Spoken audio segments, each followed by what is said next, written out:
Mənim özümə niyə silikon etdirmirsən deyən kişilər var. Halbuki mənim 3-5 sacam yoxdur kişilərlə. Inbox'a yazırlar, niyə dodağını dolğu elətdirmirsən, niyə botoks elətdirmirsən, niyə silikon qoydurmursan. Baxıram ki, bu adamla yaxınçılığım yoxdur, amma bu özünə icazə verir ki, o sözü mənə desin. Deyərdim ki, həyatımın müəyyən məqamlarında hər birində fərqli olub. Amma sonuncu dəfə 2023-cü ildə çox pis hadisələr olub baş verdi yaxınından. Və mən başa düşdüm ki, həyat belə davam edə bilməz.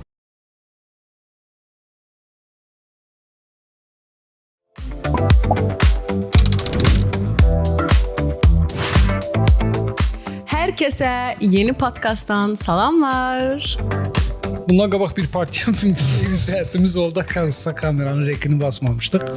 Boşuna danışdıq. Niyə bu gün kameramız bizi belə çəkir ay Nata? Çünkü bir kameranı unutmuşuq gətirməyi. Evet. Ucu buradan böləcəksən biz. Bəli. Nata bana vermişdim kameranı ki, video çəkilişlər eləsin özü üçün. O da kameranı bilməm oğurlatdırıb mı, yoxsa nə? Satmışam, pulunu yemiş. Pulunu yeyib, nə bilim vallah bilmirəm da. Mən buradan bir salamım var. Salamımı çatdırmaq istəyirəm. Emil Məmmədova buradan mənim dəyərli iş yoldaşım.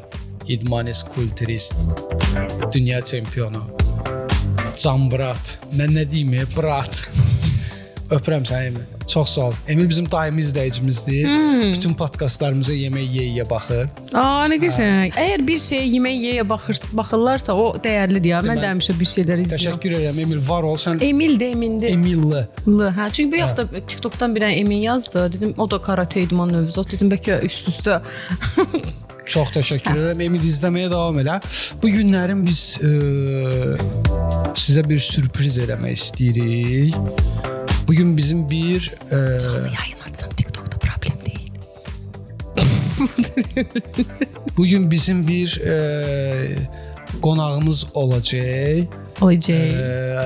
Amma o qonağımızı hələ sizə göstərmirik. Birazdan göstərəcəyik. Bir dənə Natavan canlı yayını tənzimləsin. Fanatları onu gözləyir. Bugün bizim qonağımız var dostlar. Amma o bizim üçün qonaq deyil. Bizim üçün xanım tamam ayrı bir yerdə, ayrı bir güşədə dayanan bir dostdur. Değerlimizdir. Dəyərli insandır, çox dəyərli insandır. Xanımdır bu bizim qonağımız, xanım Əliyeva. Xoş gəlmisən xanım. Çox sağ olun, Allah razı olsun. Minnətdaram sizə. Çox sağ olun, çox sağ olun. Əlləri görmürəm. Xanım bugün aşırı gözəlsən. Çox minnətdaram. Xahiş edirəm sirrini bizlə bölüş. Gözəlliyini nəyə borcluyuq? Ya, kifayətəsini çox sevirəm. Başqa bir Şey səbəb deyəcəm, yoxdur. məzuniyyətimə işləməməyə. Hə. Nəzər alsa sabahdan işə qayıdıram. Ay. Çox qısa bir soruşaq nə var nə yox. Vallahi hələ ki yeniliyim yoxdur. Sonuncu da sizi görəndən bəri heç bir şey yoxdur, yenilik yoxdur. Sənin kitabın çıxmışdı. Bəli, o vaxt təqdimatı da sizdə olmuşdu. Allah sizdən razı olsun. Necə getdi? Oxuyuculardan geri Oxuculardan dönüşlər? pis deyil. Şükür, bugünə də şükür. Yenə davamını gətirməyi düşünürsən? Hələ ki onun müəllif hüquqları və s. məsələsini aydınlaşdıram. İstəyirəm qeydiyyatdan keçirdim və s. Ona görə yəqin ki hələ yox. Çünki o hekayələrim 10 il ərzində yazılmış hekayələr toplusudur. Yəqin ki bir 10 ildən sonra bəlkə çıxsa yenidən çıxar. İnşallah. Hə o kitabın yazılma tarixçəsini biz ayrıca bir danışmışdıq da həmin podkastda ki, nə qədər vaxt ərsəyə gəlmişdi, necə ərsəyə gəlmişdi, amma yenə də olsun, əsas o da eləmisən. Bəli, Əsas o da eləmisən. Bu şeyi addımı atmısan, bunun özü böyük bir şeydir. Elə bizim bəzi izləyicilərimiz də var. Paxıl izləyicilərimiz var bizim. Altdan bizə baxanlar var. Bu arada mənim qulağıma söz çatdı. Altdan bizə baxanlar var. Sizin hamınızın Üstdən baxmasınlar. Qoy elə altda qalsınlar. baxın, altdan baxmağa. Belə yetim. Amma üstə çıxsaz daha yaxşı olar. Yox, canlı sağ olsun. Yenə də baxırsınız. Demək ki, maraqlı kontent edirik ki, siz də bizə baxırsınız. Hələ axırıncı dəfə. Davay xanımdan da bu. Üstə çıxmasınlar. Üzə çıxsınlar və bərabər baxsın. Yesin. Elə bir şey qala bilərlər. Bizim axırıncı videomuz yox, bir neçə videodan, sonuncu videodan 1-2 video əvvəl Tale ilə bağlı tərbiyə mövzusundaydı. Hə. Mən xanıma da bu şeylə bağlı müraciət etmək istəyirəm. Fikirləri mənim maraqlıdır. Bu arada xanıma təşəkkür edirik bizim videomuzu heç bizə demədən. Hə, xanım Deməyə ehtiyac yoxdur mənə Sağ gəlir ki, əliniz belə başınıza. şey. Dostlar heç vaxt deməməlidir. Onu sadəcə götürürsən və eləyirsən. Bax, məsəl üçün həqiqətən xanımla belə saysan, heç çox görüşmürük biz. Bəli.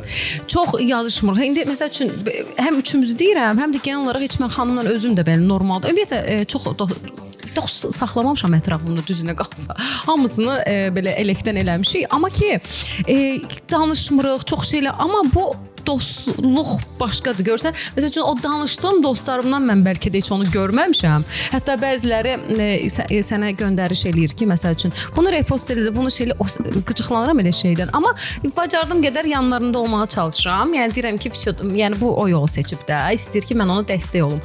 Amma ki heç nə demədən, heç bir şey eləmədən dediyi söz də çox gözəldir. Dost buna gözə soxaqsız deyil, özü eləməlidir və çox təşəkkür edirik xanım. Həqiqətən biz də sən hər bir şeyində belə dəstəkləmək istəyirik. Əgər bu günə qədər eləməmişiksə də üzrlü say. Yox, həmişə dəstəkləmisiniz də. Çox sağ olun. Mən hesab edirəm ki, dost yəni deməyə ehtiyac yoxdur. Düzdür, ola bilər məsəl üçün mən görməyim nə isə, insanam da sosial şəbəkəyə o an girməyim, xəbərim olmasın. Həmən siz mənə deyəsiniz ki, xanım bu məsələ var da gözündən yayılıb. Amma adətən mənə ehtiyac olmur nə isə demək. Mən sadəcə özüm götürəm eləyirəm. Yəni ki, mən sözlərdən çox əməllərə üstünlük verən insan olduğuma görə də sırf əməllərimlə sübut edirəm ki, nə lazım, dəstək lazımdır, dəstəkdir, başqa məsələlər varsa, başqa məsələlər. Bu arada xanım tək bizə qarşı yox, yəni bütün ətrafındakı insanlara qarşı. Mən çünki sən Facebook istifadə eləmirsən, mən Facebook arada girirəm, xanım orada tez-tez görürəm. Məsələn, xanım digər videolar, nə bilim, hansısa bir bloger, hansısa bir YouTuberin videolarını da paylaşır. Bu əla bir şeydir. Təşəkkür edirik bir daha sənə. Xoşdur. Qarşılığını gör. İnşallah xeyirsiz. Minnətdarıq. İnşallah ki bu epizodumuzda partladar. Dostlar, siz bizim podkastımıza Oikos İnkişaf Mərkəzinin dəstəyi ilə baxırsınız. Kanala abunə olun. Füzuli fikirlərinizi nə dedim? Siz də öz fikirlərinizi şərhlərdə yazın. Davam edirik. Deməli bayaq Talih Yüzbəyev mövzusunda demişdim ki, onun çəkdiyi o video bir dənə reklam xarakterli sağlam olasın. Mövzuyu asqırdım. Bir dəfə bəsdir. Haqdır deməli o video. Doğrudur. Görürsən, haqq şahiddir. Belə bir şey də var. Hə, səbir gətirəndə bizdə inanc var ki, bir şey söhbət gedir, səbir gəlsə, deməli o söhbət haqdır. Sən o münasibətə, o Videoya qarşı, o reklama qarşı, orada səsləndirən fikrə qarşı münasibətin nədir? Çox qısa, amma çox istəmirəm bu mövzunu belə. Sadəcə qısa, çünki bizə Instagramda o qədər yorumlar gəldi ki, xanım. Bizə də orada nələrdir? YouTube'da da gəlirdi, Elman artıq şərhləri bağladı ki, bəsdir də, yəni. Amma təbii ki, eləyin, şərhdir, yəni pis də yazın, yaxşı da yazın, amma biraz həddini aşan bir neçə nəfər insan Talihə qarşı həddini aşan insanlar var idi. Onu təhqir edən ailəsini, təhqir edən qızını, təhqir edən yoldaşını, təhqir edən insanlar var idi. İnsanlar bizə tənqidlə təhqiri çox heyif ki, ayıra bilmirlər və çox vaxt tənqiddən çox təhqirə yol verirlər və sonra deyirlər ki, mən nə dedim? Halbuki elə deyil. İnsan geri danışığına fikir versin. Danışma mövzu haqqında. Talihə gəlincəsə mən onun videosu paylaşanda ilk mənim qabağıma çıxan, çünki onun kanalına abunəyəm, Facebookdakı kanalına. Mən fikrimi bildirmişdim. Bəli, çox əfsuslar ki, belə bir şeylər var. Hər kəsin bədəni özünküdür. O necə istəyir eləyə bilər. Amma burada digər bir məqam var. Bu medalionun bir üzüdür. Digər üzü odur ki, çox əfsuslar ki, bu qadınlarda bu qədər dəyişilməyin elə bir səbəbkarı da kişilər özləridir. Çünki mənim başıma gəlib və mən öz təcrübəmdən deyə bilərəm. Orada da bu haqda yazmışdım şərhdə ki, mənim özümə niyə silikon etdirmirsən deyən kişilər var. Halbuki mənim 3-5 sacam yoxdur kişilərlə. Inboxda yazırlar, niyə dodağını dolğu elətdirmirsən, niyə botoks elətdirmirsən, niyə silikon qoydurmursan. Baxıram ki, bu adamla yaxınçılığım yoxdur, amma bu özünə icazə verir ki, o sözü mənə desin. Məsələn, eləyəndən sonra sən bu səfər də deyəcək ki, niyə elədin deyəcək. Bəli. Və o insan başa düşmür ki, mən özümü şəxsən olduğum kimi sevirəm və qəbul edirəm. Özümlə barışıq bir vəziyyətdəyəm. Mənim buna ehtiyacım yoxdur. Mən gözəlləşmək istəmirəm bu cür vasitələrlə. Və mən hesab edirəm ki, o qadınlarda birinci tamamlıq kompleksi var. Çünki insanlar boşluğu necəsə doldurmalıdırlar. Əgər bu mənəvi məsələ deyilsə, fiziki məsələyə keçir. İkinci məsələ, ola bilsin ki, kimsə özünü elə cür gözəl sayır. Üçüncü məsələdəki partnyoru bunu istəyir yəqin ki. O da partnyorun qanı etmək üçün bu yollara əl atır. Çox əfsuslar ki, mən razı olaram qoy insan özü istəsin, necə ki onun partnyoru. Heç kim üçün belə qurbanlara getmək lazım deyil. Çünki bu birinci növbədə bizim sağlamlığımızdır. Bizim sağlamlığımız çox çox həssasdır. Biz onu qurban verə bilmərik. O həmin maddələr birbaşa bizim orqanizmimizə təsir göstərir, sonrası psixikamıza və o partnyor buna layiq deyil. O partnyor normal partnyor olsa bizdən onu istəməz. Demək ki, bizə hörmət eləmir, bizi sevmir ki, belə bir şeylər təbii. Mən istəyirəm ki, bizim qadınlarımız daha realistik düşünsün bu barədə. Mən pessimist deyiləm. Mən arzdan belə danışan deyirlər ki, sən pessimist deyirəm. Yox, mən realist danışıram və sənə pessimist gəlir bu məsələ. Sən əgər bunu özün dərk edirsən ki, bu sənə lazımdırsa, okey elə. Yox, səndən kimsə bunu istəyirsə eləmək lazım deyil. Çünki o insanın sona qədər sənin olacağı elə sual altındadır. Və inan ki, çox vaxt kişilər yox, qadını təşvik eləyir. Ay qız gəl bir damcı vuraq dolğu deyə dolğu gəlir. Bu yaxınlarda keçən il mənim sinif yoldaşım gəldi bizə qonaq. Qayıt dedi ki, mən getmişəm salona, gözəllik salonuna. Orada bir xanım mənə deyib ki, dodaqlı şişit də. O mənim sinif yoldaşım da rəfiqəm. Çox uzun illərdir artıq ailəlidir, çox xoşbəxt nigahımızda. Dedim sənin bu nə ehtiyacın var buna? Sən onsuz da ailə qurmusan, sənin həyat yoldaşın səni belə də sevir. Sən onsuz gözəl qadınsan, övladların var çox. Bax, sən bunu elətdirdin, nə dəyişəcək sənin həyatında? Həyat yoldaşı sevgisi dəyişəcək, ya sənin özünə qarşı düşündü, baxdı, deyir, düz deyirsən ha. Görürsən, yoldan çıxardılar. Allah şeytanı lənət eləsin. Bəzi insanlar həqiqətən şeytandan betərdilər. O deyir, papuçun tərsinə geyindirər şeytana. Ya ona görə də heç kimin sözünə uymayın. Hətta qadınlar, o mütləq deyil ki, yəni sizin yaxşılığınıza deyir. Okey, adam var ki, buna ehtiyacı var. Necə? Sağlamlığında problem var. Məsələn, dodağında bir dodaq aşağıda, bir dodaq yuxarıda, gözündə. Bəli, doğuşdan, yaxud da ki, qəza keçirdi. Mən bir tanışım var idi, o qəza keçirtmişdi. Ona ehtiyac var idi. Bu sözsüz idi. Hətta mən belə deyərdim ki, bəlkə elətdirəsən və elətdirdi də və indi çox gözəl görsənir, normal görsənir. Bu başqa məsələdir. Əgər siz doğuşdan normal, gözəl görünüşə maliksinizsə, bunu etdirməyin. Ümumilikdə də xanım, yəni tutaq ki, eləyibsə də, yəni bu kimə nə də, yəni biz əslində ona görə də daha çox coşduq ki, hani video nəyə görə təhqir edir ya da video nəyə görə bunu pis göstərməyə çalışır. Bunu eləyən qadın, yəni eləyib də, hani sən bunu belənçə görmüsən ya da şərh eləsən belə, bilmirəm. Bu elə bil ki, çox təhqir edildi. Talehin fikrin bildirməsi haqqı var. Amma bunun yenə medalyonun digər üzü var. Taleh yemi ilə müqayisə etməməlidir və bunu təhkiyəni başqa biraz üslubda təqdim etməli idi ki, amma digər tərəfdən taleh incəsənət insandır və birbaşa incəsənətdən başqalarına fərqli olaraq o incəsənət pantomim aktyorudur və başqa mən və digər özünü incəsənətdə sınamış insanlardan fərqli olaraq o birbaşa bunu bilir və birbaşa olaraq qıcıq yaratmaq və sadəcə mələ taleh bilmədi ki, bu qədər rezonans olar və bu qədər təhqirə yol verər. O bunu hesablamamışdı. Mənim o videoda deməyim o idi ki, Taleh bunu bilməli idi. Dostlar, siz bizim podkastda Oykos İnkişaf Mərkəzinin dəstəyi ilə baxırsınız. Siz də öz fikirlərinizi videomuzun şərhlər bölməsinə yaza bilərsiniz. Həmçinin kanalımıza abunə olub videonu bəyənib bizə dəstək ola bilərsiniz. Mənim əslində elə Natavanın əslində bu sualla başlaması yaxşı oldu. Çünki bizim elə indi danışacağımız mövzu ilə üst-üstə düşür. İnsan beyni ilə bağlıdır. Ümumiyyətlə insan beyninin məhsulu, öz fikrinin, öz təxəyyülünün məhsulu gəlib beyinə bağlanır. O da bir beyin nümunəsi idi. Hansısa bir X bir beynin nümunəsi idi. Yəni ümumiyyətlə bax belə bu kimi reklamlar, bu kimi fikirlər, bu kimi tərzlər bu gün bizim hər şeyimizə təsir edir. Yəni hər şeyimizə təsir eləyir deyəndə bu gün geyindiyimiz paltarı, içdiyimiz, nə bilim, kofenin fərqi yoxdur, aldığımız telefon. Yəni bizən bu hara gətirib çıxardır. Biz doğrudan da 100% mi biz istədik bunu aldıq?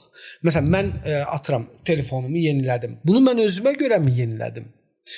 Natavan getdi bugün bu köynəyi aldı. Natavan bu köynəyi özü üçün mü aldı? Özü mü istəyib aldı? Yoxsa biz bunu eləyirik ki, ətrafda bizim üçün, bizim haqqımızda daha yaxşı fikir səsləndirilsin. Bizim haqqımızda daha, biz bir dəfə də danışmışdıq, premium olmaya özümüzü belə premium göstərək. Göstərişə görə. Bəli, göstərişə görə. Yəni deməkdə məqsədim o idi ki, o videoda, o reklamda, o reklam roliki də ora aid idi. O da bir beyin təxəyyülünün məhsulu idi. Səncə bax elə o reklam qarışıq, elə bizim mənim bu çəkdiyim, bu sadaladığım bayaqki nümunələr falan hamısı. Sən nə düşünürsən? Bunları biz özümüzə görə eləyirik, yoxsa Natavan demişkən göstəriş üçün eləyirik. Sonra Natavan da öz fikrini deyər.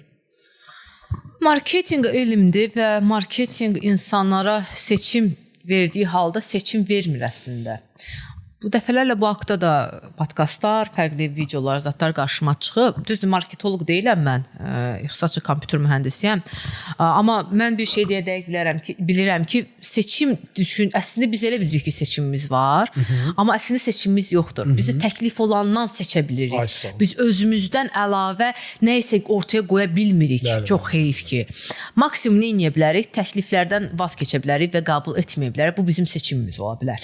Başqa da yoxdur. Çünki bazarda bir neçə brend var. Maksimum onlardan birini seçəcəyik. Maksimum cibimizə uyğun hansısa səviyyədə bir məhsulun qiymətinə uyğun, cibimizə uyğun alacağıq. Bu qədər. Digər tərəfdən də ki, Natavanın dediyi, hə, mən bu köynəyi alıram, bu mənim istəyimləndir, bu məni xoşbəxt edirmi, yoxsa bu sırf kiməsə özümü göstərirəmmi, yoxsa natamamlıq kompleksi yaşayıram, mən tamamlanmaq istəyirəm, nə hansısa yolla. Natamam. Bunun nəzi səbəb? Bu psixologiyadır da. İnsan həyatının əsas aspektləri psixologiya ilə əlaqələndirilir ki, biz hər hansı bir addım atırıq, nə üçün atırıq o addımları? Biz nə isə alırıq, nə üçün alırıq? Özümüzü xoşbəxt eləmək üçün, cəmaatı xoşbəxt eləmək üçün, özümüzdən haqqında bir fikir formalaşdırmağa çalışırıq. Nədir məqsədimiz? Birinci məqsədi aydınlaşdırmaq lazımdır. Məsələn, mən əgər bir geyim alıramsa, bu geyim nə üçün alınır? Məni belə çılpaqlıqdan qorumaq üçündür, yoxsa mən bayıra çıxanda cəmaat desin ki, oy da xanım əla görsənir, xanım varıymış ki, yaxud da ki, bu məni xoşbəxt eləyəcək, xoşbəxtlik hormonlarımı artıracaq. Haraya qədər, əlbəttə özümüz üçün. Mən hesab edirəm ki, birinci növbədə nə eləyirsə eləyik, özümüz üçün eləməliyik. İnsan özündən başlamalıdır. Bir dəfə mən bu nümunə gətirdi. O vaxt mənim bir aktyorluq kursuna gedirdim. Tərlan Məmmədov var, hal-hazırda Rusiyada yaşayır, orada dərs keçir. O fikir bildirdi və sonra ağlıma batdı. Dedi ki, təyyarədə gedəndə bir qəza halına yaxınlaşanda, mən təyyarədə uçmamışam indiyə kimi, çox qəfsuslar ki, hə, uçmamışam. Deyir, orada açılır, hava balonları açılır. Deyir, orada qayda var. Birinci özünə taxırsan hava balonunu, sonra yanındakına. Niyə görə? O mənim çox misal gətirdiyim bir şeydir. Hə, niyə görə? Çünki deyir, sən özünə kömək eləyə bilməsən, yanındakına kömək eləyə bilməyəcəksən. Eynən. Birinci özünə həyatda qalmalısan. Hə, birinci sən öz ayaqda tut ki, yanındakına da kömək eləyə biləsən. Onu ən çox da mən valideynlərə deyirəm ki, uşağınız üçün birinci özünüz güclü olmalısınız ki, sonra. Bəli. Bu dostluqda da elədir, bu sevgili münasibətində də elədir. Birinci bu egoistik deyil. Deyil. Bu lap egoistikdir. Bu sağlam egoistikdir. Sağlam egoistikdir. Özünə dəyər verməkdir, özünü sevmək. Egoizm əslində Sigmund Freud demişkən ego, superego, id. Daxili mən və super mən. Yəni ki, cəmaata göstərdiyim mən, orta mən və daxilimdə necəyəm, onu heç kim bilmir. Ürəyimdən dəniz, insan ürəyi dərin dəniz, okeandır da. Heç kim bilmir əslində nə baş verir. O sadəcə müəyyən bir şey göstərir və biz ona görə oxumağa başlayırıq ki, bədən dilini və s.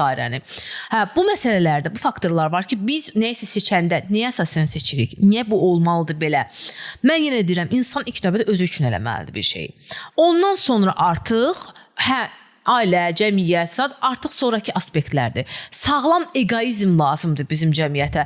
Sovet təfəkkürü böyüyən valideynlərimiz, nənə babalarımız, hətta bizim yarımız, yəni ki, belə baxanda artıq o valideynə. İndi 2000-dən sonra doğulanan uşaqlar artıq Sovet təfəkkürünə kifayət qədər uzaqlaşıblar və artıq fikir verirsiniz, həyatı daha sürətli yaşayırlar 2000-dən sonra doğulan uşaqlar. Daha başqa düşüncəyə sahiblər. Bizlə görünən qoy qədər fərq var. Bu təkcə nəsillərin fərqli olduğundan irəli gəlmir. Bir məsələ var, deyir ki, uşaqlar valideynlərindən çox doğulduqları, yaşadıqları cəmiyyətə və zamana bənzəyirlər. Bu həqiqətən də belədir. Biz də zamanımıza bənzirdik, onlar da indiki zamana bənzəyir.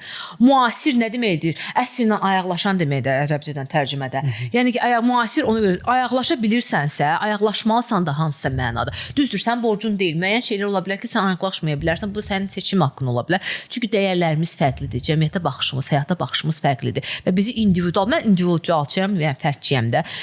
Mən hesab edirəm ki, hər kəs olduğu kimi möhtəşəmdir, olduğu kimi gözəldir. Ya mən o insan olduğu kimi qəbul edirəm, ya da etmirəm və uzaqlaşıram. Gərək bir-birimizi dəyişməyək bu baxımdan. Söhbət o deyil ki, pis vərdişlər var və s. O sözsüz vərdiş pisdirsə, mən uzağa məsləhət verirəm, tövsiyə verə bilərəm və o insan dəyişmirsə deyə bilərəm ki, okey, mən sənin yollarımı ayırıram, sağ ol, çıxıb gedə bilərəm. Nə etmiriksə, birinci özümüz üçün eləməliyik və sonra yanımızı. Biz əgər özümüzə yazığımız gəlmirsə, mərhəmətimiz yoxdursa, sevgimiz yoxdursa, biz yanımızdakına da bunu göstərə bilməyəcəyik. Və qarşındakından da onu gözləyə bilməzsən ki, məni niyə sevmirlər? Sən birinci özünü sevdinmi? Sən özünü sevirsən ki, səni də sevsinlər, məsələ ondadır.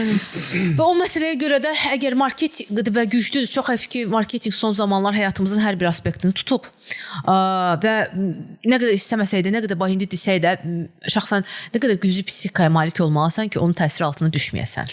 Reklam əsas bu marketinqin silahıdır. Geyimdən başqa, məsəl üçün adi bir misal da çəkə bilərik. İndi mən geyimi tam olaraq misal elədim.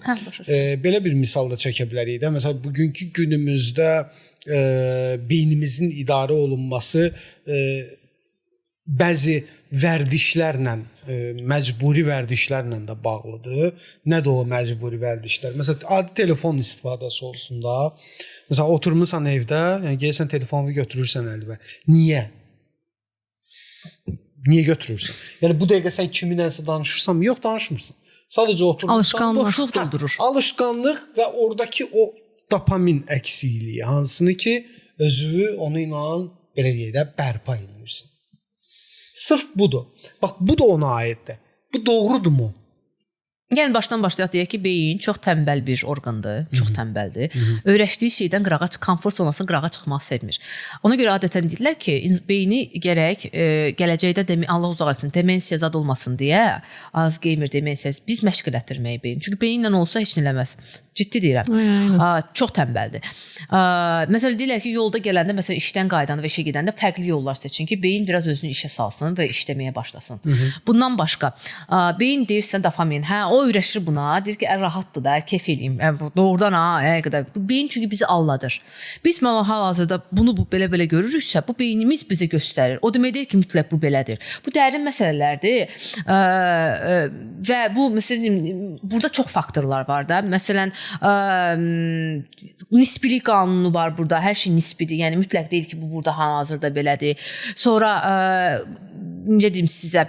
Məsələn, beyinlə əlaqəli bir şey dedikdə, beynimiz hormonlar idarə, bütün bədənimizi bizim hormonlar idarə edir. Bizim sevincimizi, kədərimizi, bütün proseslərimizi beyində. Və bütün bədənin bir neçə hormon var və vəzilərdən ifraz olunur hormonlar. Müəyyən insanlar var ki, onlarda müəyyən hormonlar ifraz olunmur. Bunlar sağlamlığı ilə, quruluşu ilə əlaqəlidir və s. Beynimiz deyirsən seçimlər məsələsində də beynin niyə üçün gəlib telefona? Baxın, ilk dəfə radio çıxanda, kəşf olunanda dedilər ki, teatr öldü. Radio çıxdı, teatr öldü. Amma teatr ölmədi. Televiziya çıxdı, dedilər radio öləcək. Radio ölmədi. Düzdür, zamanla deyil, amma hələ də radio qulağı asan insanlar var. İnternet çıxdı, dedilər televiziya öldürəcək. Televiziya hələ də ölməyib. Görürsünüz, kanallar ayaq üstə qalmaqadır. Çox əfsusdur ki, jurnal və qəzetlər bizdə Azərbaycanda ölmək üzrə, amma bir çox dünyada hələ ki qalır. Məsələn, köşə yazarları var ki, insanlar onları oxumaq üçün mütləq o qəzeti və jurnalı almalıdırlar. İnternetdə rast gəlməyəcək o köşə yazılarına. Mən bir ayaqda tutmaq metodları var da və belə bir davam edir. Hazırda da süni intellekt çıxıb, dedilər ki, süni intellekt çıxdı, Photoshop öldü, sənətlər öldü, o öldü, bu öldü. Bu normaldır. O vaxt inqilab olanda, dünyada inqilablar baş verəndə, iqtisadi inqilablarda baş verəndə deyirdilər ki, insan əməyi, əl əməyi bitdi də, avtomatlaşdırıldı, hər şey, heç nə də ölmədi. İndi də süni intellekt çıxdığı halda inanın ki, bir çox sənət ola bilsin tarixə qoyulsun. Amma yeni sənətlər düşünüləcək. İnsanlar beyinlərini işlətmək məcburiyyətində qalacaqlar. Bir şey ki, söz və qüvvət, bir şey ki, süni intellekt var və bu dəqiqə prompt engineering deyilən bir şey var. Hansı ki, məsəl üçün süni intellekt nə işləyir? Promptla işləyir. Sənin verdiyin əmrlə işləyir. O əmri yaza bilməyi öyrədən kurslar var bu dəqiqə. Yəni o da sənin söz və qüvvətdir. İnsanlar məcbur qalacaq, beyinlərini işlətməyə məcbur qalacaqlar və komfort zonadan çıxacaqlar. Yeni ixtisaslar yaranılacaq. İnsanlar nəysə, insan bu dünyaya gələndə onun instinktlər üzərində yaşayır. Sonra artıq beyni yaşamaq instinkti var, var olmaq, həyatda qalmaq instinkti var. Bu həyatda qalmaq üçün o bir yolunu tapacaq mütləq. Heç kim heçindən narahat olmasın, heç kim çörəksiz qalmayacaq. Onsuz da bir yolunu tapacaq insanlar. Və süni intellekt də necə ki axtarış sistemləri var idi, çıxdı. Mən bir ixtisaslaşmam da axtarış sistemləri üzərində olub magistratura. Ona görə deyirəm indi öz başlanğıc kimi başa düşməyin. Yəni ona görə narahat heç kim olmasın o barədə. Bizim beynimiz bir yolunu mütləq tapacaq. Hə, tapacaq. Çünki beyin yaşamaq istəyəcək, qidalanmaq istəyəcək, ac qalmaq istəməyəcək. Ona görə bir yolu da. Amma beyin məsələsində mən məsləhət görərəm ki, daim beynimizi işlətməliyik. Crosswordla, nəysə bir hansısa intellektual yarışlarla, nəysə bir yeni şeylər. Sadə kitab oxumaq bəlkə də. Kitab oxumaq mütləq, kitab oxumaq heç vaxt atmayın. Sosiallaşmaq. Sosiallaşmaq. İnsan sosial varlıqdır. İnsan mütləq ünsiyyət saxlamalıdır. Amma bütün gün TikTokda oturmaq yox da, Yox. Mütləq fiziki olaraq görüş təyin etmək, görüşə getmək, danışmaq, ünsiyyət saxlamaq. İnsan ünsiyyət saxlamaq asosiallaşdıqca psixi problemlər yaranır insanda. Çünki niyə bizim yaradılışımızda ünsiyyət var? Ta ki dil ortaya çıxandan, insan ünsiyyət saxlayandan bu mütləq bir şeydir ki, nə qədər bir asosial, əslində bunda səbəbləri var. Qlobal problemlər var, insanların yalanlar həddindən artıq çoxaldığına görə insanlar özlərini müdafiə. Çünki beydən hər yaşamaqdan başqa özün müdafiə sistemi də var. Ya qalıb mübarizə aparsan, ya qaçırsan da, burada başqa yol yoxdur. O da deyir ki, mən özümü qoruyum ən azından. Bir də niyə üçün böhran yaşayım belə şeydə? Ona görə ən azından ünsiyyət saxlamayım. Çünki o qorxur məyus olmaqdan. Çünki məyus olduqda nə travma alırıq, stres keçirdirik. Biz də bir daha travma, stres keçirməmək üçün ünsiyyətə girmirik. Məsələn. Amma insan cəhd eləməlidir. Çünki bir insanla, yəni problem yaransa o demək deyil hamı ilə olacaq. Bir də özünü düzəldəndən sonra onsuz da qarşıva da artıq o enerjide, o frekansiyada çıxacaq. Dostlar, davam edirik. Bir məsələyə də değinmək istəyirəm. Böyüklərin bizə yazdığı həyat hekayəsi də bizim beynimizə təsir eləyir deyə düşünürəm. Bəli. Birinci mən öz fikrimi deyim, sonra siz növbəylə öz fikirlərinizi deyərsiniz.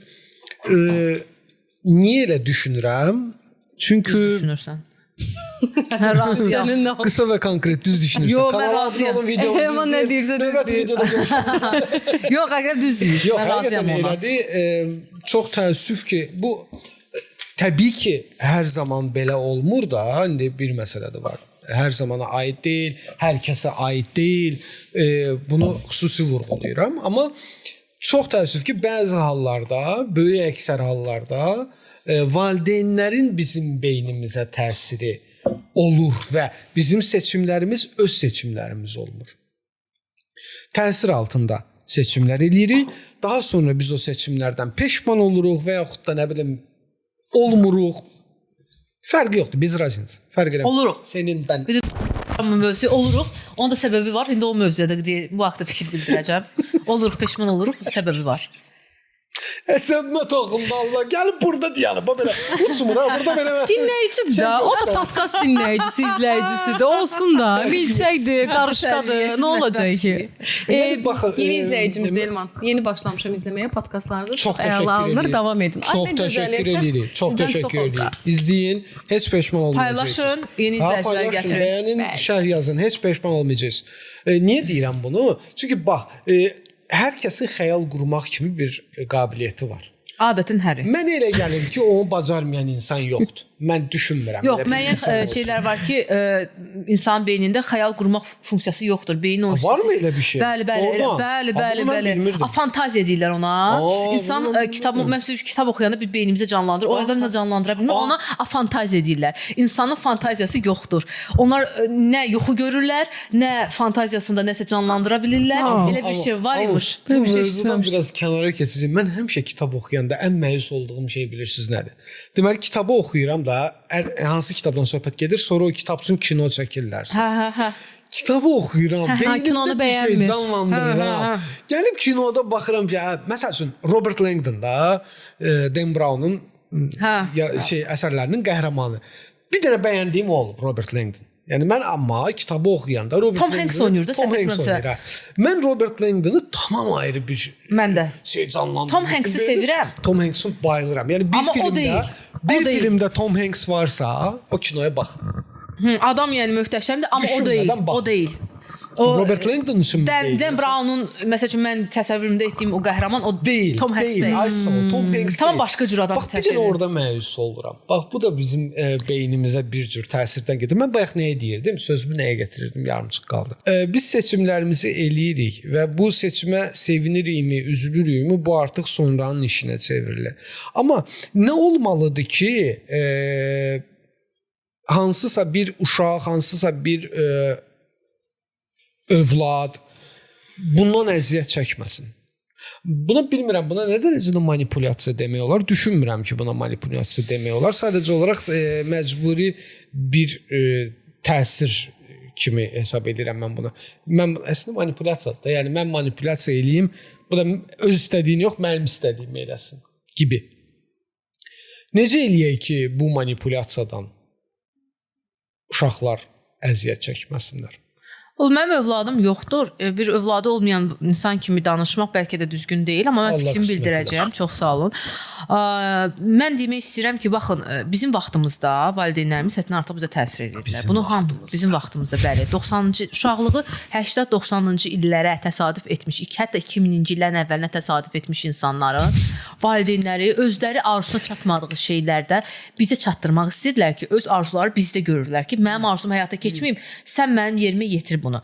Amma indiki valideynlər 2000 və 2000-dən sonra dünyaya gələn uşaqlarda fərqlidir. Bir dənə fikir versəniz, artıq seçimlərinə hörmət edirlər, arzularına. Amma bu da öz təsiri. Mən bir misal var, düzü müəllifi bilmirəm, deyir ki, güclü zamanlar zəif insanları yetişdirir. Zəif zamanlar, yəni çətin zamanlar güclü insanları yetişdirir. Bizim çətin zaman çünki 90-cı illər çox ağır keçdi, qaçqınçılıq və s. müharibə gördük və s. Ona görə bizim valideynlərimiz elə bil bizim üstümüzdə daha sərt idilər, daha kobud olanlar da var idi və s. Onlar bizi çox idarə edirlər və s. Amma indi uşaqlar daha çox seçimləri var. Uşaqların istəklərinə, seçimlərinə daha çox hörmət olunur. Fikir verirsinizsə psixikalar qorunur. Uşaqlar daha azalıblar. Məsəl üçün bir ailədə 3-4 uşaq vardı, indi 1 və 2. Bu da böhran söhbətidir.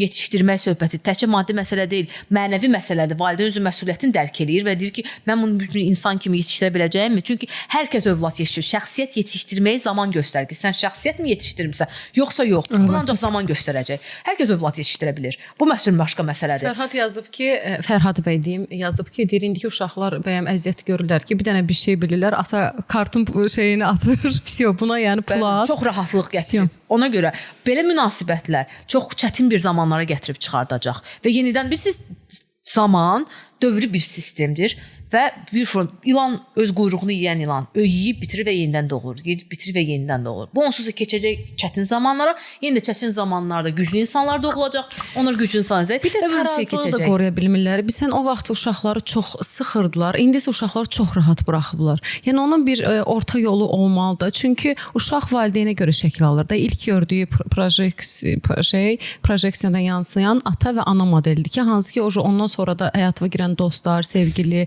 insan ilişkiləri falan o yöndə olur və ona görə uşağı rahatlığa öyrətmək, çox aşırı rahatlıq, heç sən demişkən əziyyət vermə və o necə olacaq, təkmilləşəcək, nə öyrənəcək ki, nə göstərsin. Mindi maşın, sürücü gəldi, sürücü apardı. Bir də o uşaqlar fikir verirsinizsə, asosial olurlar, sosiallığı da çox olmur, utanırlar, ya nəsə. Yəni hava bir ağzıma bəlli ətrafı olur. Heç mən elə gəlir ki, onlara biraz, amma bəzi valideynlər də var, mən biraz uşaqlarla işlədiyimə görə oradan bilirəm. Onlar var ki, valideyn özü belə deyir. Mən bəyəm sürücü görmüşəm, geçsin o da imkanı var ha. Eləsində də çox şey deyirlər, sən sümük valideynsən zaten. O deyir ki, yox, mən elə deyim. Məsələn, məşhurların arasında da çox var idi. Jackie Chan falan da məsəl üçün oğluna nəsə pul ayırmamışdı, neynəməmişdi. Yəni vaxtların ona görə danışmırdı. Kim əziyyət çəkmişəm, siz əziyyət çəkin. Amma bax, orada da çox elə bir qatı kural var. Yəni mən onu demək istəyirəm də, çox çətinə salmadan sadəcə ayarını tutturmaqla, çünki o deyəcək ki, sən əziyyət çəkmisən də, tamam, mən niyə çəkməliyəm ki? Uşaqdan da olmaz axı, onu çıxmaq, illərin heyfini çıxmaq da düzgün deyil. Belə şeylər üçün psixoloqa gəlir, uşaq psixologiyasına başlamaq lazımdır. Psixoloqdan danışmaq valideyn olmağın yolları yoxdur da, individualdır. Çünki insan özü də uşağı ilə böyüyür eləyir. Ona görə də bunun ən azından psixoloqlar yolunu bilir. Psixoloq yanına salona getməyi də bir Qəbahət hissi hesab eləmir. Aynen, delirməyə gözləyirlər ki, insanlar ki, başım Artıq psixiatra müraciət etməyə, psixoloqdan artıq ora. Bu dəqiqə yaranan və mövcud problemlərin çoxunun da böyük əksəriyyətinin də səbəbkarı səbəbi üzr istəyirəm, elə o psixoloqa getməməklərdir. Bəli. İnsan özünün psixoloqudur. Yox, müəyyən halda insan psixikası gəlib çıxır ki, yox. Ola bilməz. Bayaqki xanım Peşəkar izləyicimiz yardıma ehtiyacı olur artıq. Əlbəttə ilk növbədə özümüz çalışırıq özümüzə kömək eləməyə, amma müəyyən bir hadisələr ola bilər ki, biz öz psixoloqumuz ola bilmərik. Psixoloqa, psixanalitika, psixoterapevtə, daha sonra ta ki psixiatra gəlib çıxmayana qədər ən azından bunu həll etmək lazımdır ki, psixiatrlıq olmasın məsələ. Yəni ki, bu mərhələdə artıq həll olunmalıdır məsələ. Biz bu dəqiqə görürük də, bax sosial şəbəkələrdə, məsələn TikTokda, Instagramda, digər sosial şəbəkələrdə o dırnaq arası psixoloqları görürük. Tamam, onlar buna xələl gətirə bilər bu ada. Bəli. Təsir eləyə bilər bu ada, amma bu o demək deyil. Yəni siz niyə onları görürsünüz? Niyə gerçək psixoloqların danışdığına gedib baxmırsınız? Niyə araşdırmırsınız ki, gerçək psixoloq bu haqqda nə deyir məsəl üçün? Bayaqki xanım izləyicimiz yazıb ki, bir ana kimi deyim ki, indiki zamanda uşaq böyütmək çətindir, çünki indi çirkli məlumat çoxdur. Fərhad bəy də yazıb ki, uşaq vaxtı velosipedim belə olmayıb, amma öz uşağıma ən bahalı skuter aldım, mən görmədim, o görsün. Elə valideynlər də var. Bəli. Çünki uşaqlar bizim davamımızdır. Çox doğru vurğuladı bəy, insan özünün psixoloqudur. Dostlar, biz yekunlaşdırırıq və yekun fikrimizi birazdan sizə deyəcəyik. Biz mövzumuzu yekunlaşdırırıq, amma mövzumuzu yekunlaşdırmamışdan qabaq mənim qulağıma pıçıldadılar ki, xanımın bizə sürprizi var. Hə, mən suallar hazırlamışam. Bəli. Bu səfər mən sizə sual verəcəyəm. Allah. Eyni suallar siz söz nə vaxt oldu? Mən hardaydım kamera arxasında? Mənə buradan dedilər. Havadan sudan. Ki xanım bizə sual hazırlayır. Bəli. Buyur xanım. Hər birinizə eyni suallar verəcəm, 5 sual. Okay. Və ayrı-ayrılıqda cavab verəcəksiniz. Okay. Mən birinci sual. Tamamlanmaq üçün sizə nə və ya kim lazımdır bu həyatda? Siz özünüz natamam hesab edirsinizmi? Biz heç bir sual verən olmamışdı. Məncə ilk podkastlarda biz belə bir şey danışmışdıq ki, çox ilk olmalıdır, amma demişdik ki, sən natamam hiss edirsən. Nəsə olmuşdu. Amma ucu yadımdan çıxıb. Sən görürsüz də mən sizin daimi izləyiciniz olaraq Niyə mən cavab verirəm ki? Birinci sən. Yol böyüyün su kiçiyim. Evet. Su kiçiyim, su içim. Yaxşı. Sualı bir də ala bilərəm sən. Siz özünüzü natamam hiss edirsinizmi? Əgər natamam hiss edirsinizsə, sizin tamamlanmağınız üçün nə və ya kim lazımdır? Aparıcı şeyin fikir ver. Hep aparıcı biz qonaq gəlmişik. Suala mən belə cavab verəcəm. Bəli, mən özümü natamam hiss edirəm. Ümumi hər mövzuda. Ümumi həyatda natamam hiss edirəm. Bunun da səbəbləri var. Əslində mən bilmirdim sən bizə belə bir sual verəcəksən, amma biz çəkilişdən qabaq, sən gəlməmişdən qabaq Natavanla söhbət edirdik və orada aramızda belə bir söhbət keçdi ki, insan hər zaman mən bunu elədim, mən buna nail oldum, artıq hər şey yaxşıdır dediyi yerdə olanda belə nəyisə çatmır. Mən natamamam, bəli. Mən tamam deyiləm. Sualın digər qismi nə idi? Səni tamamlamaq üçün nə və ya kim lazımdır? Məni tamamlamaq üçün qismən tamamlamaq üçün. Kim konusuna girməyəlim də kimdən konuşmaq istəmirəm. Şıqdır. Nə lazımdır mövzusuna? Nə lazımdır? Bunu mən açıq şəkildə demək istəmirəm. Mənim tamamlanmağım üçün nə lazımdır? Amma nəsə lazımdır. Var yəni. Və var, bəli, var və inşallah ki, o da tezliklə baş tutar və yenə tamamlanmayacaq. Puzzle-na bir dənə puzzle gələr. Çox gözəl söz. Çox gözəl. Qismən olsa tamamlanacaq. Qismən, bəli. Buyurun matematik. Puzzle demişkən mən də elə puzzle-ın bir hissəsi kimi baxıram bu olaya və elə baxdığıma görə də mən bilə bilmərəm ki, mənzərə hal-hazırda nədir və tamamlanmayan hissə nədir. O ancaq yəni xanımın verdiyi ikinci sualın cavabını verirəm. Birincisini sonra verəcəm. Yəni tərsindən başladım.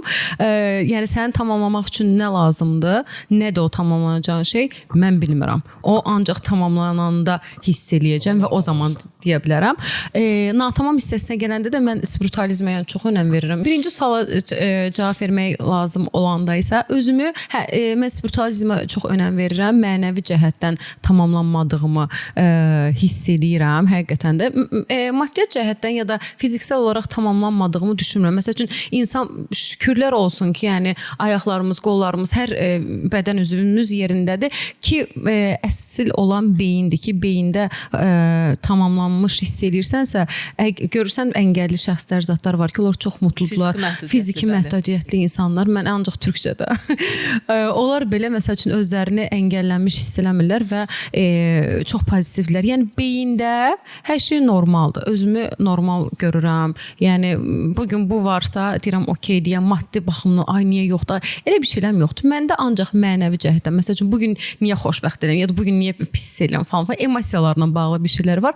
Ona görə özümü natamam hiss edə bilərəm. Amma genel olaraq tamamlanmışam ya. Yəni baxış açısına görə mövzu tamamsan da gəl mövzu olaraq Yeri gəlmişkən kifayət qədər dəyişikliklər var səndə. Mən də özümü natamam hiss edirəm və tamamlanması üçün mən hesab edirəm ki, mənim bir neçə arzum var ki, onlar həyata keçsə, mən qismən özümü tamamlanmış hiss eləyərəm. Qismən puzzlelar yerinə oturmuşsa. Çünki bəli, mümkündür. Mükəmməlliyə inanan birisi deyiləm. Mən hesab eləmirəm ki, %100 hər şey mümkündür. Xeyr. Qismən 90%, 99,9% mümkündür. O da müəyyən puzzlelar, yəni arzularım həyata keçdikcə yavaş-yavaş keçir də çox şükür ki. İnşallah ki, bundan sonra da yavaş-yavaş keçəcək və ümid edirəm ki, qismən də olsa puzzlelarım yerinə oturacaq. Keçdikcə bu haqda danışarıq. Elədi, cavab verin. Əlbəttə. Növbəti sual. Sizin həyat stimulunuz nədir? Yəni, siz bax, hər gün oyanırıq, tərsərim, hətta mən belə. Bu həyatda oyandıqdan sonra işə getmək üçün, yenidən nəfəs almaq üçün, yenidən var olmaq üçün sizi nə ayaqda saxlayır? Nə olmalıdır ki, siz ayağa qalxasınız və günə başlamalısınız? Və bu sizin stimulunuz olsun. Çox qısa cavab verəcəm. Nə deyil, kimdir? Vəssalam. Nə deyil, kimdir? Nə deyil, kimdir? Vəssalam. Hə, indi mən cavab verməliyəm. Bəli, Natamam xanım. Mənim bütün belə deyək, stimullarımın səbəbkarı kimdir? Deməli, mənim stimulum həyata günə başlamaq stimulundan gedir də söhbət. Başqa nədən gedəcək? Fərqi yoxdur, yaşamaq, var olmaq stimulu. Səhər səni ayaqda oyadan, nəfəs almağa məcbur edən, işə başlamağa, həyatda yaşamağa, var olmağa. Müdiriyyət. Müdiriyyət? Yox, o da ola bilər əslində. Niyə də yox? Əslində heç kəs deyil. Kəs olaraq kimsə deyil. Şəxs olaraq kimsə deyil. Amma çox gözəl sualdır. Heç ağlıma gəlmir. Məsəl üçün mən bilirəm də siz hardan vururam. Sən şaka gibisin. Səhər yuxudan duranda demirəm ki, məsələn, ayda yenə səhər oldu zat. Elə bir şeyim yoxdur. Amma məsələn şey ola bilər. Hani o gün harasa gedəcəmsə o mənə stimul verər. Amma getməyəcəmsə ya da kimlənsə görüşməyəcəmsə, bilmirəm ya, hadisələrə görə bir gün sadəcə prosta oyanmalıyam. Konkret bir şey yoxdur. İdman eləməyi sevirəm. İdmanı çox sevirəm. Məncə Natavanın stimulu idman. İdman ola bilər. Məncə də. Hələ ki, mən elə görürəm, yəni sən idman doğrudan sən çox irəli apardın. Çox irəli aparır. Başqa şeylərdən fərqli olaraq. Eləməyən başqa şeylər dərkən başqa şey. Yəni başqa maraqların da var idi, amma görürəm ki, idman hər şeyi alt-üst etdi və doğrudan səni irəli aparır və dəyişikliklərə hal-hazırda gördüyüm Natavan 6 ay bundan qabaq gördüyüm Natavan deyil. Çox böyük dəyişikliklər. Keyif olmayanda idman eləyir, düzəlir. Həqiqətən belədir. Depressiyadayamsa bilin ki, idman, heç bir pis tapdığı sən yer. Təşəkkür edirəm uşaqlardan. Yəni qıraqdan baxışa hamımızın çox ehtiyac var. Heç bilmirdim ha. Psixoloq mu şeyini gəlmə Quran almasın psixoloq uzanın yataqda. Mənə dərsiniz keçmişsiniz danışın. Zaten xanım xərçəng bürcüdür. Xərçənglərdə də şey var. Empatiya çox güclü olur və psixoloq yaxşı psixoloq olar əslində. Hissiyat. İndi sən cavab ver. Mənim anamdır, mənim stimulum həyata, məni yaşamağa məcbur eləyən, nəfəs almağa məcbur eləyən, arzularımın həyata keçirməyini. Çünki anamla arzularımızın əksəriyyəti 90%, baxmayaraq anam o Qoç burcundan. Yəni ki, xərçəng deyil, o da demək lazım. Amma tipik Qoç qadını deyil. Yəni tipik Qoç qadınları həkdən artıq belə müharibə ruhlu, ürək. Yox, mənim anam əslində xərçəng olmalıymış, Qoç olub. O qədər mülayim, o qədər gözəl xasiyyəti var. Yəni mən ondan daha necə hiss edim, daha qoçam necə ki o. Yəni hə, ona görə. Hə, o da ola bilsin. Çünki anam çox mülayimdir və mən o arzularımız üst-üstə düşür deyə anam stimuldur ki, hə, yaşayıram, nəfəs alıram və irəli gedirəm. Həm onun arzuları, həm mənim arzularım həyata keçmək üçün müəyyən bir adım. Düzdür, zaman lazımdır. Sözsüz ki, mütləqdir. Amma burada puldan da başqa müəyyən faktorlar var ki, pul belə o faktorlara kömək eləməyəcək. Gətirib versələr belə o həll eləyə bilməyəcəm. Çünki onun zaman əlbəttə lazım ki, olacaq pulun həll məsələlər də eləmədiyi var. çox şey var, Bəli. bəli. Pul əla şeydir, amma pul hər şeydir, hər şey pul deyil məsələsidir. Ona görə də bu haqda düşünmək Nə lazımdır. bileyim, insanın valideyninin stimul olması çox gözəl bir şeydir ya. Əslində gözləmirdim o cavabı. Ha. Mənim anam bəli, mənim yol göstərən ulduzumdur. Respect. Ay yol göstərən ulduzum dedi. Ya, çox duygusal, çox Qəşəng. gözəl. Anama burada Allah öpürəm, salamlar. Allah uzun ömür versin. Tam bütün valideynlər, sağ valideynlər can sağlığı versin, rəhmətə gedən Allah rəhmət eləsin. Amin. Yarıqsa. Gözəl. Gəldi Əgər yenə nəsə. əlinizdə imkan olsaydı, keçmiş zamanda hansı bir dövrə getmək istəyərdiniz? Yaxud da ki, keçmiş yox, gələcəyə düşmək istəyərdinizmi? Oyda. Və niyə? Mən indi bir dənə cavab verəcəm. Yəni bu ayrıca bir podkast edərdik. Hayır ya, keçən mövzular çıxarıb Mən bundan. indi bir cavab verəcəm. Hamınız mənim cavabıma belə deyəcəksiniz ki, yəni bu nədir? Mən suala cavab verməli olsam, mən qayıtmaq istəyərdim 1986-cı Vay, ilin mən elə doğulmuşdum. 26 aprel tarixinə. Çernobilə. Oha. Niyə məhz ora? Çünki günü bugünə qədər mən Çernobil hadisələrini araşdırıram və mənim orada araşdırıb tapa bilmədiyim bəzi hissələr var. O məni əsəbləşdirir ki, niyə mən bunu yetişəndən tapa bilmirəm. Bəzi arxivlər internetdə açıqdır. Bəzi arxivlərə çatmaq olur, bəzi arxivlər pullandır, hətta sizə biraz absurd gələ bilər. Mən bəzi arxivləri pul verib almışam. Dünya absurd gəlir. Sən bu maraqlıdır, normal bir şeydir. Arxivləri pul qarşılığında almışam. Amma hələ də orada bəzi ruslar deyir, nistikovkalar var ki, onları tapa bilmirəm. Onları Çünki sənədlər hamısı açıq deyil axı. 50 ildən sonra açılacaq, hələ vaxtda var. Bəli. 50 il, 75 il belə müddət olur da sirli saxla. Onları görmək üçün, gözümlə görmək üçün və ümumiyyətlə o hadisənin içində bilmirəm olmaq istərdim. Çernobil serialına bu yaxınlarda 9-cu dəfə baxdım. Oha. O dərəcə, yəni artıq əzbər bilirsən. 9-cu dəfə baxdım o seriala, hələ yenə baxacağam. Mən gələcəyi yox, çünki gələcəyi onsuz da yaşayacağıq, görəcəyik də, yəni deyə düşünürəm. Gələcək maraqlı olmaz mənə. Çünki bütün maraq itəcək. Keçmişdə də ki getsəm, yenə təkrar o şeyləri yaşamaq zad var. Ona da axotum çatmayacaq. Amma nə bilim, əgər Elmanın cavabı ilə yola çıxası olsam, məncə getmək dinozavrların olduğu vaxtı getmək istəyirəm. Qabaqki podkastda danışmışdıq, hə. Ora çünki mən dinozavrlar çox mənə maraqlıdır, Jurassic Park zad falan. Hə, yəni Allah bilir xanımın verəcəyi cavab daha məntiqli, daha belə qəşəng, maraqlı olacaq. Amma biz vəbşi kino zad qurduq da. Hər birimizin cavabı fərqlidir və maraqlıdır. Biz fərd olaraq maraqlıyıq. Yəni indi sən də cavab ver, bəlkə məndə yenə nəsə şəkillənər, amma mənim gələcəyə getdim. Sən cavab ver, mən gələcəyə bəlkə keçmişdə nəsə tapdım. Sən cavab ver. Mən gələcəyə getmək istəyərdim, düzün desəm. Bu da səbəb odur ki, mənə texnikanın, texnologiya nə qədər inkişaf etdiyi maraqlı ola bilərdi ki, gələcəkdə nə olacaq? Biz bir insan olaraq, yaradılış olaraq kosmosu fəth eləyə biləcəyikmi? Nə qədər fəth eləyə biləcəyik? Amma zaten gedəcəyik də, zaten yaşayacağıq da bunu. Çünki gec qalırıq. Nəzərə alsaq ki, 62-ci ildə səhv etmirəmsə Qaqarin keçib. 70-ci illər isə Aya gedilib. Çox böyük müddət keçdi və Marsa hələ də çıxış yoxdur. Halbuki çoxdan olmalı idi. Kosmologiya elmi məni çox maraqlandırır və kosmosu çox xoşum gəlir də. Yəni ki, kosmos çox əfsuslar ki, bizim kosmos, yəni mən düşünürdüm ki, biz sıçrayış olacaq və nəysə də. Amma Marsa hələ uçuş 2050-ci illərə planlanılır. Və onun uğurlu olub-olmaması sual altındadır. Cəhd olacaq. Bəli, cəhd olacaq və Marslı əsəri və filmi yadıma düşür. Baxmışam.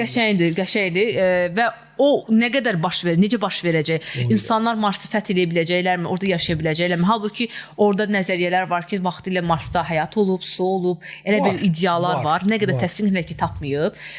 Hələ ki Marsa uçan Mars gəzintisi edən marsaxodlar hələ ki axtarırlar. NASA-da ki inanmırsınız da hər halda. NASA yalandan çəkilişlər eləyir, tipa yer çəkimi zad. Onlar studiyada qurulan çəkilişlərdir, bilirsiniz də.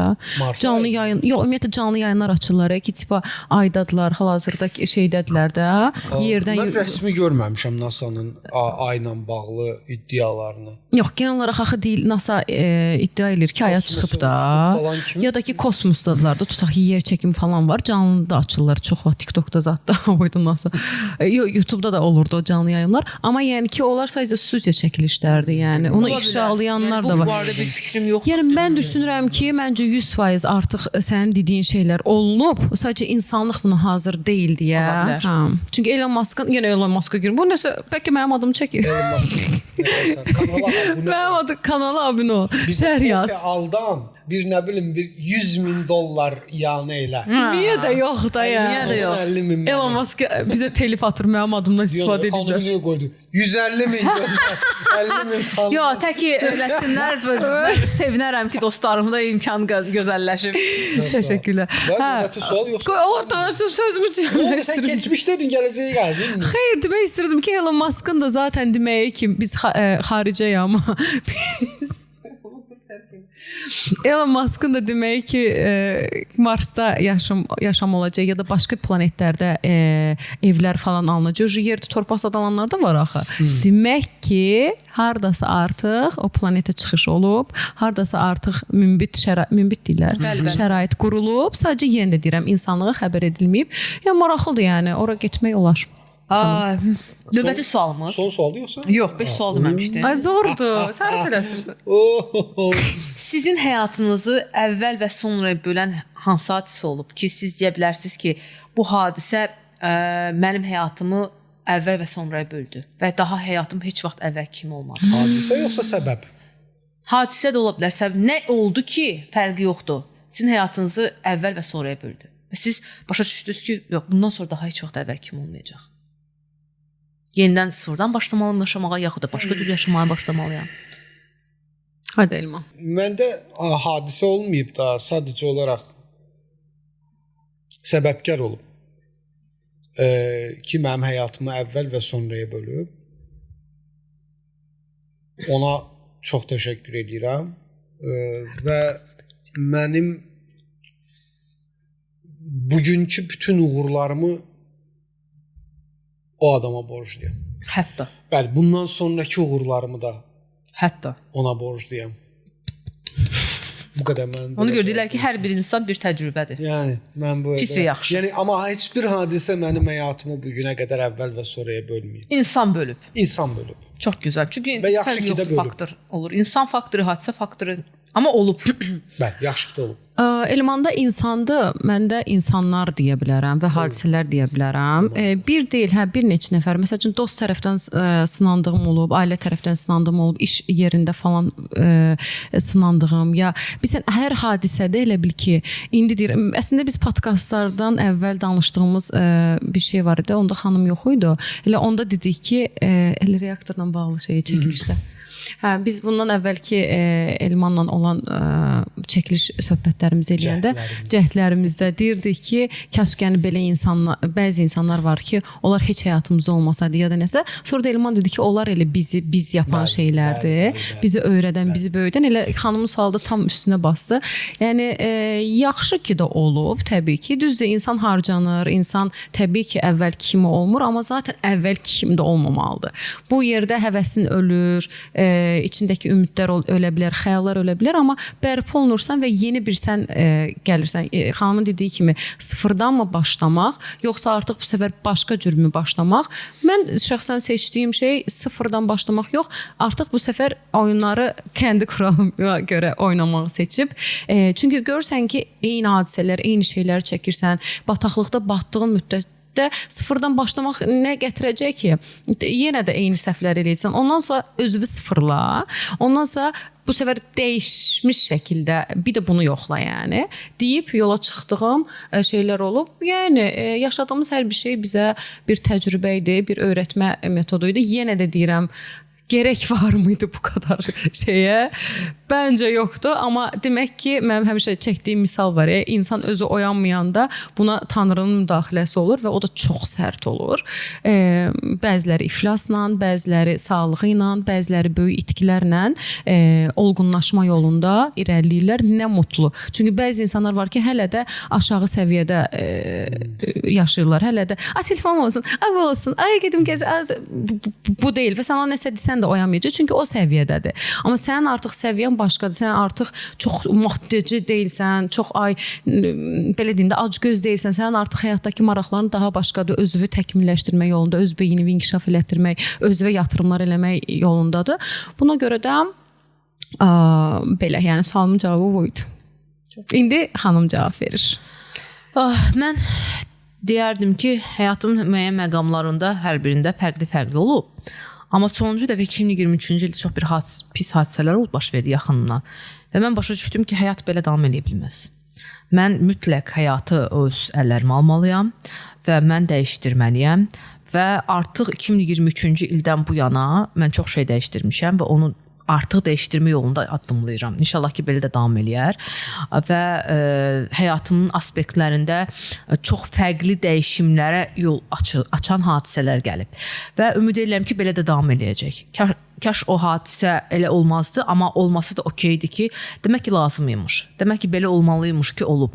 Və mən bunu qəbul edirəm və hesab edirəm ki, belə də davam etdikcə müəyyən o arzular dedim, o arzulara daha da yaxınlaşıram və inşallah ki, yaxın 5 ilə 10 ilə ümid edirəm ki, bütün düşündüyüm planlar həyata keçər və mən artıq bu haqda daha geniş məlumat verə bilərəm. Və nə gözəl ki, sən fərqinə də varmısan. Çünki bəzi insanların elə həyatları yaxşı getmir və onlar sadəcə depressiyaya düşməklə kifayətlənirlər. Amma sən nə gözəl bir şey dedin, artıq həyatımın iplərini özüm öz əlimə almalıyam. Ondan sonra insan o qədər güclü qalxır ki. Bəli. Çünki krizis, Yunanca böhran çıxış yolu, çıxış nöqtəsi deməkdir. Onlar ona görə verilir ki, sən dibdən qalxasan, dibə inmiş insandan artıq qorxusu yoxdur. Onu heç nə artıq zaten dibi görüb. Dibi görmüsən artıq. Qalxmaqla ancaq. Aynen. Ona görə bax belə bir şeylər var. Bu yaxınlarda TikTokda sözdən sözə keçən bir kanal var, Ruslan kanalı. Deyir ki, bitkilər birinci gravitasiya qanunu pozur, antigravitasiya deyilən bir şey var, dibə önür. Deyir, qalxmaq üçün birinci enməlisən. Necə bitki üzərində gözəl başı. Gravitasiya yuxarı qalxmaq üçün antigravitasiya onlar əslində köklərindən antigravitasiya hadisəsi baş verməlidir ki, sən qalxa biləsən. Bəli. Enə bilməyən insan qalxacaq, yenidən aşağı düşəcək. Çünki artıq dibi bilmir hələ ki, nə olan şeydir.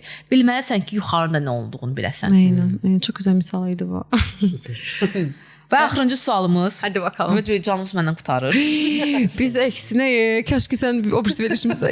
Hər dəfə deyir ki, xanım hər podkastda gəlsin, amma eləyərik. Çox əsas ki, hər şey olmur, amma inşallah bunu tezləşdirək artıq daha mütəmadi eləyərik inşallah. Deyirlər ki, müharibədə bütün yollar mübahdır, yəni icazə veriləndir. Siz bu fikirlə razısınız? Sizcə müharibə məcazi mənada deyilən bir şeydir? Yəni sizin məqsədlərinizə gedən yollarda sizcə hər insanca hər şey eləyə bilərmi? Yaxud da ki, bu mümkündürmü? Və siz eləyərsinizmi bütün məqsədinizə gedən yollarda? Sizcə mübahdır, icazə veriləndir? Yoxsa mənəvi və dəyərlər məsələsi var ki, siz keçməzsiniz? Ki, bu şeylər var ki, mən eləmərəm ona görə. O deyməz. Adımdan, sanımdan, şəxsiyyətimdən deyməz. Ya da deyirsən ki, əgər mən onu çatmaq istəyirəmsə, hər şeydə keçəcəm, gəlib çıxacağam, tüpürüm hər şeyə. Ümumiyyətlə, hər hansısa bir hədəfə fokuslananda və o hədəfə doğru gedəndə mən düşünürəm ki, mən şəxsi fikrimi deyirəm, ümumi danışmayacağam. Düşünmürəm ki, hər şey olar. Məncə, o sənin hədəfə gedib çatmağa, belə deyək də, adekvat bir qərar olmayacaq. Doğru bir qərar olmayacaq. Çünki sən bəzən o hər şey olarla deyə bilərsən, məsəl üçün, hər şey olar. Eyb yoxdur, bunu da eləyərəm, onu da eləyərəm. Peki qəzəbli olanda insan düşünür ki, çünki qəzəbli halda insanın ağlı başında olmur. Razı olursan, qəzəb keçəndən sonra fərqi yoxdur. Soyuq başla fikirləşəndə. Bir şeyi əldə eləmək üçün nələrisə itirməlisən. Okey. Amma bu o demək deyil ki, hər qarşına gələnə hə deyib, olsun deyib, yenə itirəsən. Yəni tutaq ki, bəlkə həyatında o itirdiyin kimsə, bəlkə o həyatında o hədəfə görə itirdiyin nə isə sənə gələcəkdə lazım olacaqdı ki, belə də olur çox vaxt. Eybi yoxdur, bunu da eləyərəm deyirsən və gəlirsən, bir yolun tutaq ki, buradan buradır, A nöqtəsindən B nöqtəsinə, gəlirsən ortaya çatanda baxırsan ki, ayda sənə o başda buraxdığın lazımdır. Geri qayıtmaq artıq mənasızdır orada, irəli getməlisən. Ya onu ilə, ya onsuz. Bəli. Fərq eləmir. Ona görə də mən düşünürəm ki, 100 ölçüb bir biçmək lazımdır. Mütləq. Strateji düşünmək Bəli, lazımdır. strateji düşünmək lazımdır. Sənin o misal olaraq dediyin müharibə məsələsində əgər elə olsaydı, sənin sualındakı o məcazi müharibəni real müharibəyə çevirək, elə olsaydı, o zaman real müharibələri qazanmaq daha asan olardı. Mənim bir dənə tanışım var idi və qızın istedadı çoxdur da. Yəni aktrisa olsa çox gözəl parıldayacaq, ulduz olsa çox gözəl falan. Amma mənəvi dəyərləri var. Heç bir halda ailəsi onu sıxmır. Amma mənə bir dəfə dedi ki, mən dedim ki, bəs niyə də get də bu işin üstünə düş falan. Dedi ki, mən elə bir hırslı birisiyəm ki, mən bunun içinə girsəm, bunun ən yaxşısını eləmək üçün hər kəsi tapdalaya bilərəm və gözüm heç nə görməz də bu hədəfə görə. Hətta və ən yaxşısı olaram, amma günün sonunda dedi itirəcəyim şeylər mənəviyyatım ola bilər. Gözüm bilsəm nəfis söhbətidir də. Nə bilim dedi yaxınlarımı incitmiş ola bilərəm bu şeyə görə. Mən dedim ki, demək ki sənin istəyin o qədər də deyil. Dedi ki, yox, o qədər də deyil demək ki. Çünki yenə də deyir ona enerjisini sərf eləsə, ən qəşəngini eləyəcək. İnsanın özünü tanımasıdır da.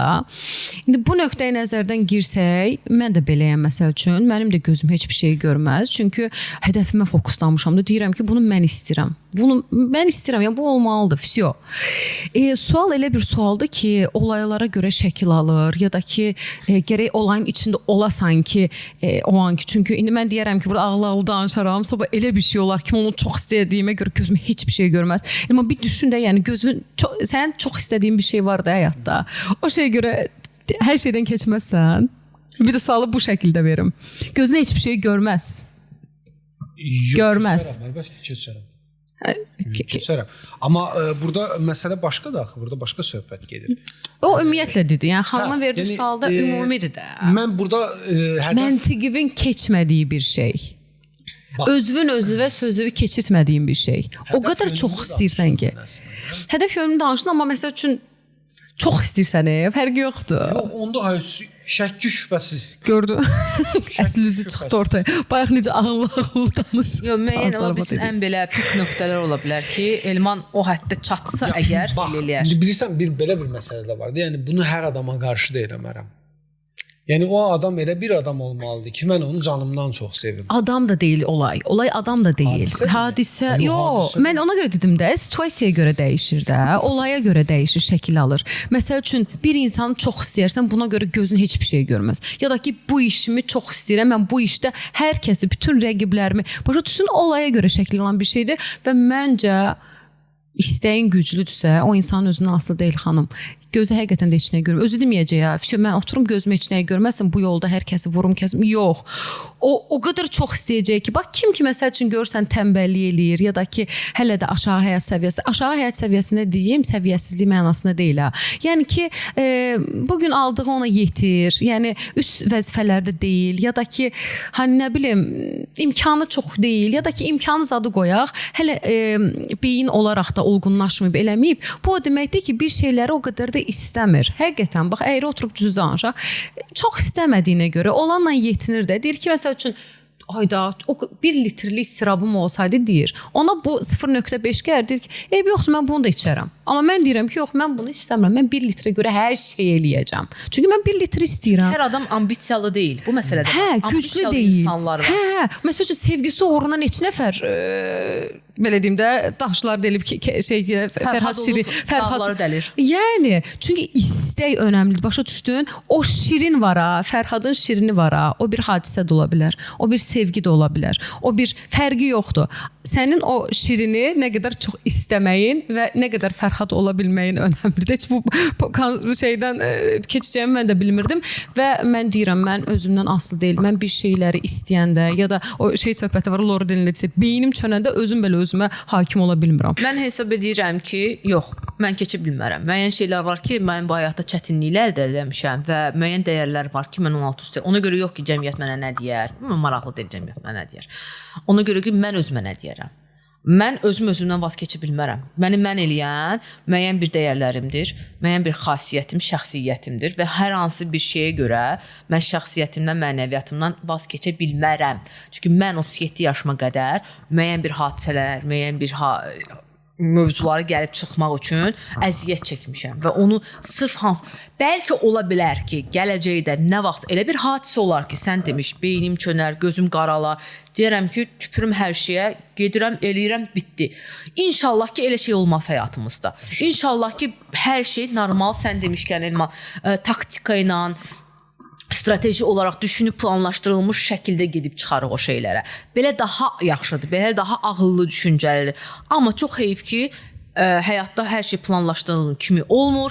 Müəyyən hadisələr olur ki, biz ani qərar verməli məcburiyyətində qalırıq və o ani qərarların da gələcəkdə hər hansı bir nəticəsi necə olacağı sual altında olur. Və zaman göstərir ki, biz o anda düzgünmü qərar vermişik, yoxsa yox. Bayaq da mövzu danışanda beynimizlə əlaqəli olur. Beynimizin qərar qəbul edən hissəsi ancaq 25 yaşdan sonra formalaşır, 25 yaşa qədər. Və ona görə deyirlər adətən ki, 25 yaşa qədər heç bir qərar qəbul etməyəsən və bizim valideynlərimiz ona görə bizim yerimizə adətən qərar verir və çox insan əgər özü qərar verməyibsə 25 yaşdan sonra qərarlarını dəyişdirir. Bu təhsil, nikah və s. ola bilər. Ona görə çalışın qərar vermədən 25 yaşa qədər tələsdirməyin uşaqlarınızı da və özünüzü də. Sırf yavaş-yavaş sonrakı mərhələ, çünki siz bunu dəyişəcəksiniz də. Çünki bizim həyata baxışımız dəyişir, insanlara münasibətimiz dəyişir, insanların bizə münasibəti dəyişir və çox qeyri-stabil zamanda yaşayırıq hal-hazırda. Onsa çətindir, biraz da bu da çətinləşdirir bizim həyatımızı. Bir də fikir verdiniz, məsəl üçün mən nəfs tərəfdən danışdım. Elman beyin məntiqsel tərəfdən danışdı. Xanımsa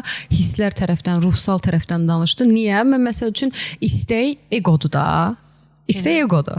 İşte mən çox istəyirəm, mən bunu istəyirəm. Təbii ki, bu çox gözəl bir şeydir. Amma bəzən nəfs uşaq kimidir də, elə ağlayacaq, yetinməyəcək, başa düşdün? Bəzi anlarda həqiqətən çox gözəl bizi səviyyələrə gətirir zaten. İstəyimiz sayəsində gəlirik.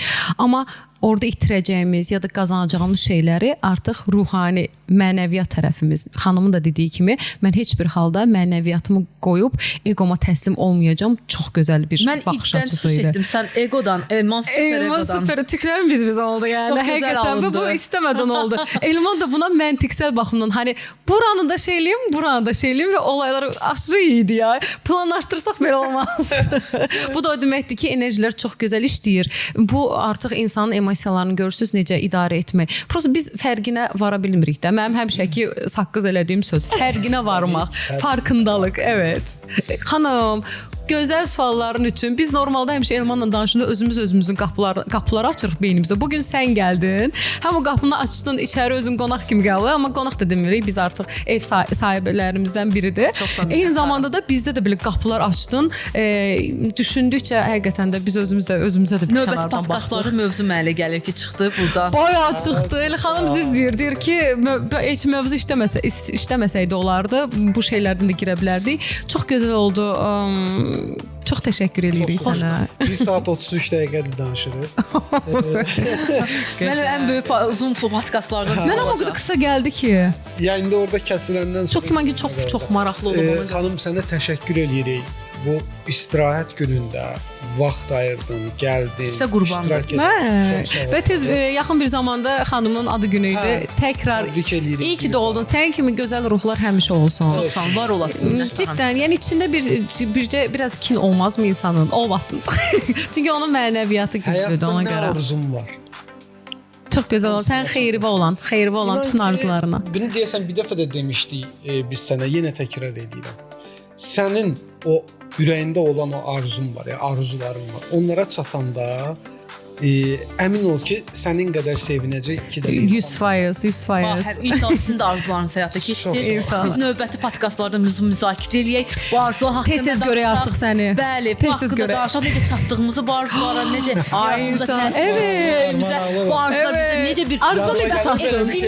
Necə çatdıq və necə xoşbəxt etdimi, gözləntilərimizi doğrultdum, bu haqqda danışaq. Evet, evet, inşallah. Dostlar, siz bizim kanalımıza abunə olun. Videoları bəyənin, istəsəz şərh yaza bilərsiniz. Həmçinin bizə iyanə eləmək istəsəz coffee.al saytından və yaxud da Patreondan bizə iyanə eləyə bilərsiniz. Biz sizinlə bir həftəlik sağollaşırıq. Növbəti həftə görüşərik. Bye. Hələlik.